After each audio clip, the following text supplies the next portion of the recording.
ಗೆಳೆಯರೆ, ನಮ್ಮ ಸಮಾಜದಲ್ಲಿ ಹಲವಾರು ವಿಷಯಗಳು ತೆರೆದ ಮನಸ್ಸಿನಿಂದ ಚರ್ಚೆಯಾಗುವುದಿಲ್ಲ.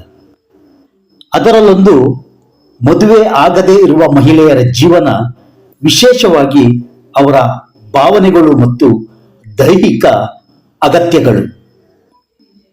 ಮದುವೆಯಾಗದೇ ಇರುವ ಮಹಿಳೆಯರು ತಮ್ಮ ಜೀವನವನ್ನು ಹೇಗೆ ನಡೆಸುತ್ತಾರೆ, ಅವರ ಆಸೆಗಳು ಹೇಗೆ ರೂಪುಗೊಳ್ಳುತ್ತವೆ ಮತ್ತು ಅವರು ಅದನ್ನು ಹೇಗೆ ಸಮತೋಲನಗೊಳಿಸುತ್ತಾರೆ? ಈ ಪ್ರಶ್ನೆಗಳ ಉತ್ತರಗಳು ನಿಮಗೆ ಅಚ್ಚರಿ ಮೂಡಿಸಬಹುದು. ಮೊದಲನೆಯದಾಗಿ ನಾವು ಅರ್ಥ ಮಾಡಿಕೊಳ್ಳಬೇಕಾದ ಒಂದು ಮುಖ್ಯ ವಿಷಯ ಏನೆಂದರೆ ಲೈಂಗಿಕ ಆಸೆಗಳು. ಇದು ಸಂಪೂರ್ಣ ಸಹಜವಾದ ಗುಣ. ಮದುವೆ ಆಗಿದ್ದರೂ ಆಗಿರದಿದ್ದರೂ ಮಹಿಳೆಯರು ಕೂಡ ಭಾವನೆಗಳು ಮತ್ತು ದೈಹಿಕ ಅಗತ್ಯಗಳನ್ನು ಹೊಂದಿರುತ್ತಾರೆ. ಇದು ತಪ್ಪಲ್ಲ, ನಾಚಿಕೆ ಪಡುವ ವಿಷಯವೂ ಅಲ್ಲ. ಇದು ಪ್ರಕೃತಿಯ ಭಾಗ. ಆದರೆ ಪ್ರತಿಯೊಬ್ಬರು ತಮ್ಮ ಆಸೆಗಳನ್ನು ಹೇಗೆ ನಿರ್ವಹಿಸುತ್ತಾರೆ ಎಂಬುದು ವಿಭಿನ್ನವಾಗಿರುತ್ತದೆ. ಹಲವಾರು ಮಹಿಳೆಯರು ತಮ್ಮ ಮನಸ್ಸನ್ನು ಬೇರೆ ಚಟುವಟಿಕೆಗಳಲ್ಲಿ ತೊಡಗಿಸಿಕೊಳ್ಳುತ್ತಾರೆ. ಕೆಲಸ, ಓದು, ಹವ್ಯಾಸಗಳು, ಕಲೆ, ಸಂಗೀತ ಇವುಗಳ ಮೇಲೆ ಮನಸ್ಸನ್ನು ತೊಡಗಿಸಿಕೊಳ್ಳುವುದರಿಂದ ಆಸೆಗಳ ಮೇಲೆ ಸಮತೋಲನ ಸಾಧಿಸಲು ಸಹಾಯ ಮಾಡುತ್ತವೆ. ಯೋಗ, ಧ್ಯಾನ ಮತ್ತು ವ್ಯಾಯಾಮ ಇವುಗಳು ದೇಹ ಮತ್ತು ಮನಸ್ಸಿಗೆ ಶಾಂತಿಯನ್ನು ನೀಡುತ್ತವೆ.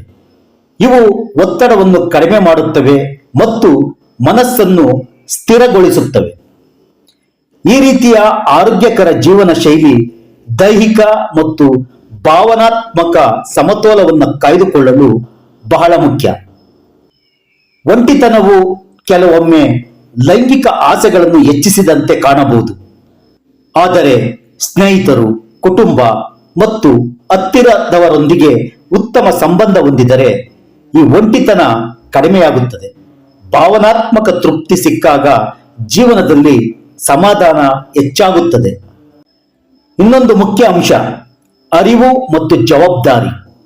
ಇಂದಿನ ಕಾಲದಲ್ಲಿ ಮಹಿಳೆಯರು ತಮ್ಮ ದೇಹ, ಮನಸ್ಸು ಮತ್ತು ಜೀವನದ ಬಗ್ಗೆ ಹೆಚ್ಚು ತಿಳಿದುಕೊಳ್ಳುತ್ತಿದ್ದಾರೆ. ಅವರು ತಮ್ಮ ಗಡಿಗಳನ್ನು ಅರಿತುಕೊಂಡು ಗೌರವ ಮತ್ತು ಸುರಕ್ಷತೆಯನ್ನು ಮುಖ್ಯವಾಗಿಡುತ್ತಾರೆ. ತೀರಾ ಕೆಲವರು ತಮ್ಮ ಜೀವನದಲ್ಲಿ ಒಬ್ಬನನ್ನು ಆಯ್ಕೆ ಮಾಡುತ್ತಾರೆ. ಅವನಲ್ಲಿಯೇ ಪ್ರೀತಿ, ಪ್ರಣಯ, ಕಾಮವನ್ನು ಬಯಸುತ್ತಾರೆ. ಆದರೆ ಅದು ಸಂಪೂರ್ಣವಾಗಿ ಅವರ ಇಚ್ಛೆ ಮತ್ತು ಒಪ್ಪಿಗೆಯ ಮೇಲೆ ಅವಲಂಬಿತವಾಗಿರುತ್ತದೆ. ಇಲ್ಲಿ ಮುಖ್ಯವಾದುದು ಗೌರವ, ಭದ್ರತೆ ಮತ್ತು ಪರಸ್ಪರ ಸಮಜಾಯಿಷಿ. ಬಹಳಷ್ಟು ಮಹಿಳೆಯರು ತಮ್ಮ ಜೀವನದ ಗುರಿಗಳ ಮೇಲೆ ಹೆಚ್ಚು ಗಮನ ಕೊಡುತ್ತಾರೆ.